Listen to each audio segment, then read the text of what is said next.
welcome to the How Not to Screw Up Your Kids podcast, the bucket emptying episodes. I'm your host, Dr Maryhan, psychologist and parenting expert. So, pour yourself a cuppa, find a comfy seat, and enjoy the conversation. Today, we're talking homework. It's almost like that kind of word that you say under hushed voices, because it usually ends up being either explosive, agitating, tears, tantrums, and everything in between. How do we manage children's homework? Now, I'm often asked this question when I'm in schools, and I will be really honest with you. I think we have to kind of answer this first question, really, and be honest with ourselves. Whose homework is it? Is it yours or is it your child's?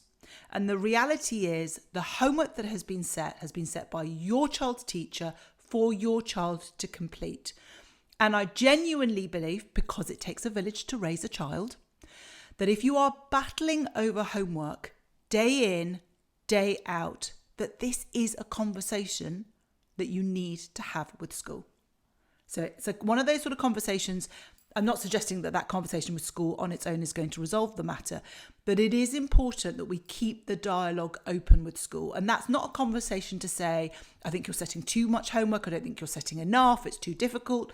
It's just simply having the conversation of saying, I've noticed that when my child gets X homework or all homework, this is the response that we get at home. I am currently managing it this way, but I would really welcome any feedback that you have as to what you would like, how you would best handle it. And I think that that's a crucial, important aspect of it, because homework by the school is very much deemed within certain parameters of time. If there is a lot of coaxing and cajoling, if there is a lot of angst and worry around it, then that's really important that school know, because our children very often have this sort of incongruent way of the presenting themselves. So they'll present themselves very cooperatively at school because they want to people please. They want to please their teachers. They want to do the right thing. At home, we get to see them in their full glory. So I definitely, one of the top tips that I would give you is that you need to at least be having a discussion with school. Now, that's not going to resolve it. It's just simply going to put it out in the open.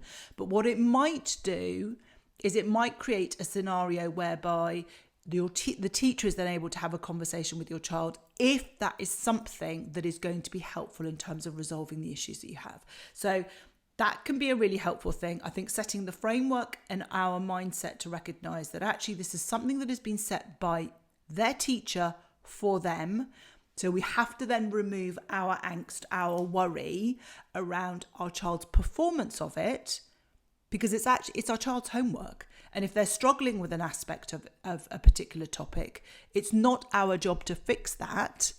It's our role to create the right environment, the right sort of support network there, and to give prompts and things, but it is not down to us to actually do the homework or to tutor them in that way. So that's one aspect of it. The other aspects that we need to then be looking at is, are we setting the environment the right environment? Are we setting the right tone? Are we creating opportunities for our children to be able to do that? And are we being really clear in managing expectations around that? So let's have a look at how we might do that, because for so many families, it genuinely is a huge battleground around getting homework started. So one of the things that you ought to be looking at is agreeing a time, not specific necessary time, but a time frame within your child's day as to when homework is going to be completed. So that may well be, for some children, as soon as they get home from school. For others, it might be after they've performed certain practices or activities, or maybe they've needed something to eat. I think it's really important that we tailor homework to the individual needs of the child.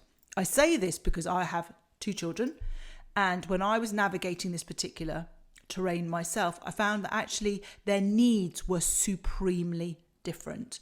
For my son, his natural kind of way of wanting to do it was that he wanted to get home and do his homework. He felt he couldn't begin to relax and enjoy his evening until he had done his homework. So for him, it made the right way of creating the right environment to facilitate homework was one in which there was a space for him to get on with his homework and where he was undisturbed, and it didn't have to be deadly silent. He didn't need that, but he just needed to be left alone.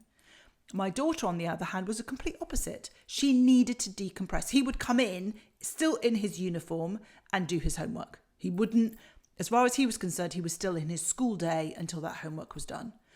For my daughter, she needed to come home. She needed to go upstairs. She needed to change. She needed to have a bit of a dance around and a bit of a play in her bedroom, come downstairs, have a snack, and then she would do her homework.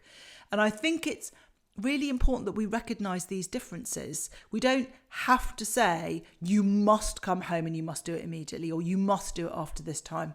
It is about looking at what works and having problem-solving discussions with your children around where you put that in. Now, there's a couple of caveats. The caveats are that you might have a child who is either a perfectionist or who generally struggles with their work, who will be looking to avoid. They'll be kicking the can down the road. Oh no, I don't want to do it then. I will do it this. And then they'll just keep pushing and pushing and pushing it. Now, of course, we want to help them begin to recognise what works best for them. So that's part of having a repeated conversation. So if you've problem solved and your child has suggested that for them, it works really well once they've eaten, and you try that and that does not work. And when we talk about it doesn't work, it isn't just you did it once and it didn't work, but you've tried several days, a week, maybe two, and you're still in the same battles. Then you go back and you have that conversation. Like we had a conversation about homework. We agreed that it was going to be done at this time. I've noticed we've been doing this now for 7 or 14 days. And the challenges around you actually coming and sitting and doing your homework or doing it and getting started, whatever the issue is, it's just not happening. So we need to look at other ways that we could be doing this. Is one of the reasons why we've been having battles around getting your homework, is that you actually just don't even know how to start, or you're not feeling very confident, or you're really determined for it to be absolutely perfect, and so you feel paralyzed about starting.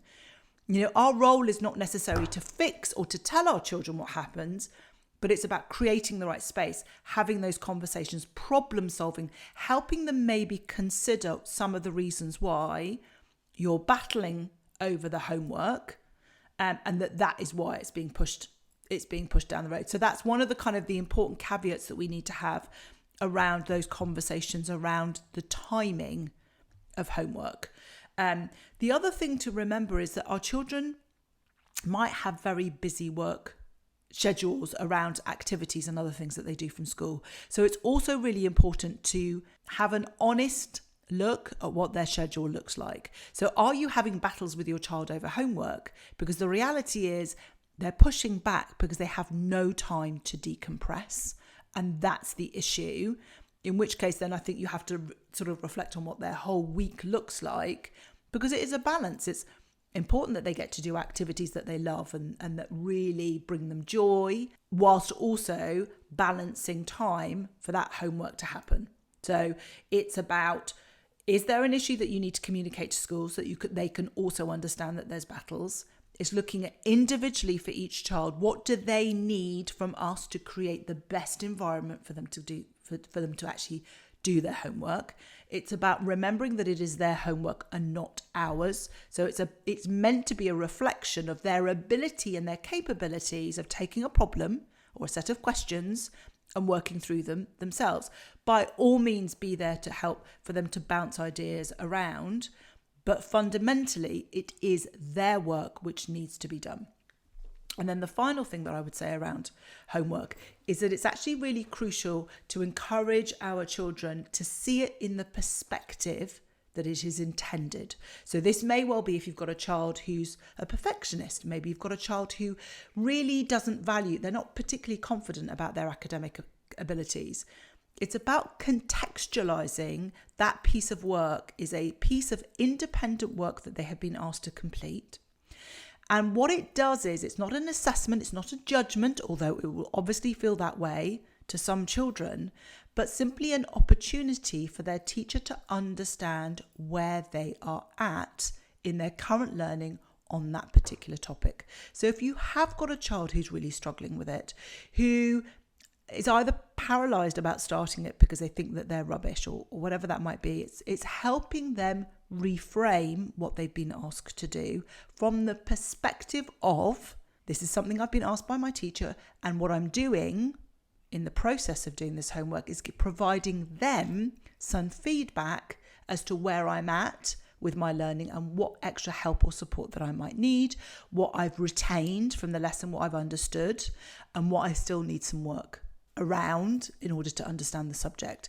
It's all of that linking back to that growth mindset, this idea if I just do things often enough, my brain is a muscle, and like every muscle, the more I exercise it, the stronger it becomes.